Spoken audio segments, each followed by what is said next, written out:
If you follow my channel, you'll know that I picked up a Brompton last year, and over the sort of last year or so I've carried out a few mods and alterations to that bike just to make it a little bit more unique, a little bit my own. I've been shopping again. I found a new retailer. This is bikegang.co.uk. They seem to have a really good range of products, and got a little variety here which I'll be installing on my bike over the next couple of weeks. I've got a couple of products from H&H, their new ultralight single piece front carrier, which looks really nice, very tidy machining on that. We've also got from H&H a front axle hook, which is aesthetically much more pleasing than the plastic hook you get on the Brompton as standard, and that comes, or I've bought with that, an aluminium stay, or sorry, a titanium stay.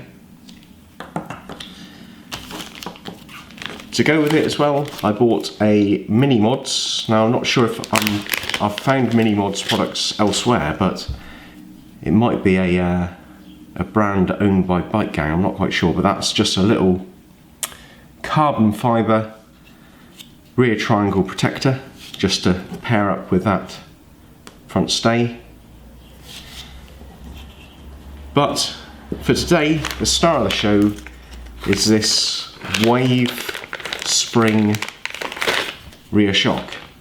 Let's move these out of the way. So this wave spring shock is a fairly unique product. This is made by MiniMOD as well. Again, I'm not sure if this is exclusive to Bike Gang, but it was something which really caught my eye. This doesn't offer a weight saving. This, by my reckoning, weighs 82 grams against the 43, if my scales be trusted, of the original stiff damper rear shock block.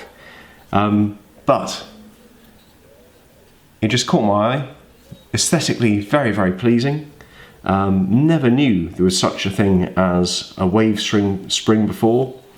I'm not sure what the normal application of wave springs are, but there is such a thing, and I thought it'd be nice to have a bit of unique tech on the bike. So I think this is going to be a fairly easy fix on the bike. I reckon it'll be on and off, or on, in a few seconds really. All I need is a 10mm socket, nice small one there to get into the space. But before we put it on, what I'll do is I'll just hop in for some close-ups and I'll show you how this goes together. So just taking a look at this close up, as you see, it's a wave sort of spring. This has got 3 layers to it. This is what they call the firm. So this is for, technically it's recommended for riders over 75 kilograms. Now I'm kind of pretty much exactly on the 75 kilogram mark, but I do like a firmer ride. If you want to get the lighter weight spring, it's only got 2 layers. So if you see there's like 3 layers in there, it's slightly less layers, and I guess would be slightly lighter weight. Very nicely machined. These are sort of CNC machined end caps. The bolt comes off there, a couple of washers.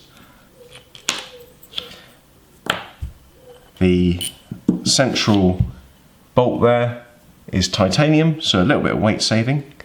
On the end there you'll see a little slot which allows the latching feature of the Brompton to continue to work. So when you lift your bike up to carry it up some stairs, maybe at a tube station or something, you don't need to have the rear triangle flopping around.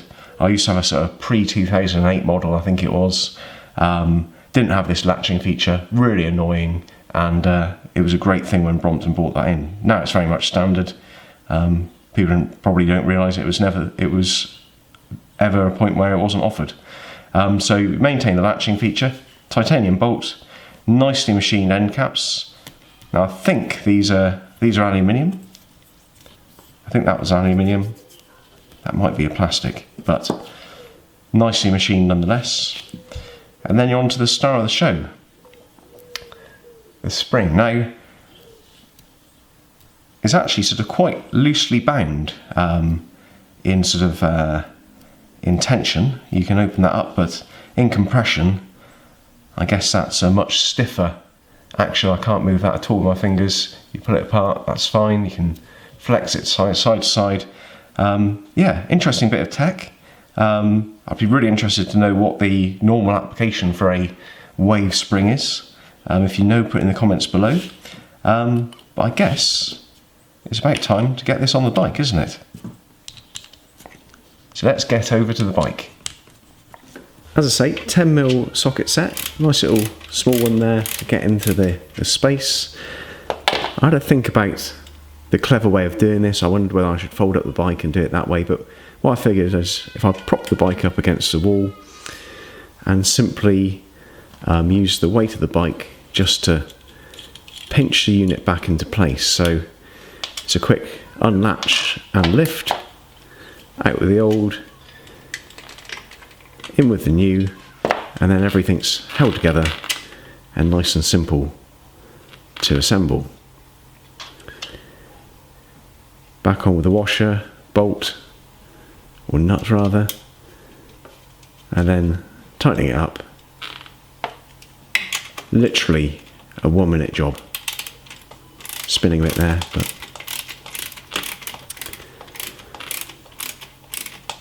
so then all there was to do really was to take it for a test ride. Lovely firm ride. So if you're a heavier rider or like less bounce on your Brompton, this is one for you.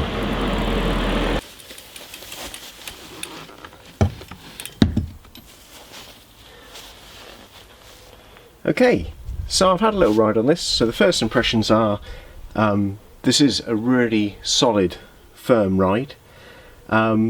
Much firmer than the Brompton stock shock absorber in firm. So if you're a larger rider or you prefer a firmer ride, this is really a great product to consider.